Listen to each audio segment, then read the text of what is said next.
ဥအရွယ်စားအလွန်ကြီးမားတဲ့ငှက်များအကြောင်းကိုဖော်ပြပေးလိုက်ပါတယ်။ နံပါတ် 1 ကလားအုပ်ငှက်ဥ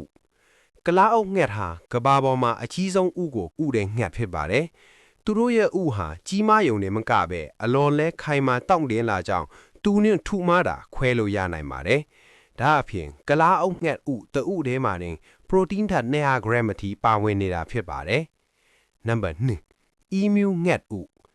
အီမြူငှက်ဟာကမ္ဘာဒုတိယအကြီးဆုံးငှက်မျိုးနွယ်ဖြစ်ပြီးသူတို့ရဲ့ဥတွေဟာလည်းအရွယ်စားအတော်လေးကြီးမားကြပါတယ်။သူတို့ရဲ့ဥဟာကလားအုပ်ငှက်ဥထက်အနည်းငယ်သေးငယ်ပေမဲ့အထူးခြားဆုံးအချက်ကတော့ဥရဲ့အယောင်ဟာရင့်မောင်တဲ့အစိမ်းရောင်ဖြစ်နေတာပါပဲ။ဒါဟာကြည့်ရတာအလွန်ပဲလှပပါတယ်။နံပါတ် 3 ကဆိုးဝါရီငှက်ဥကဆိုးဝါရီငှက်ဟာကမ္ဘာအန္တရာယ်အရှိဆုံးငှက်အဖြစ်သတ်မှတ်ခံထားရပြီးတခါတလေမှာလူတွေကိုတောင်ပြန်လဲတိုက်ခိုက်တတ်ပါတယ်။ဒီငှက်ဟာခန္ဓာကိုယ်ထွားကျိုင်းတာကြောင့်ဥအရွယ်စားဟာလည်းကြီးမားပါတယ်။ကဆိုးဝါရီဥဟာအီမြူဥနဲ့ပုံစံချင်းဆင်တူပေမဲ့သူ့ရဲ့အယောင်ကတော့အစိမ်းနုရောင်ဖြစ်ပါတယ်ခင်ဗျာ။နောက်ထပ်တင်တဲ့ဗီဒီယိုတွေလည်းသိရအောင် like and follow လေးလုပ်ခဲ့ကြပါအောင်နော်။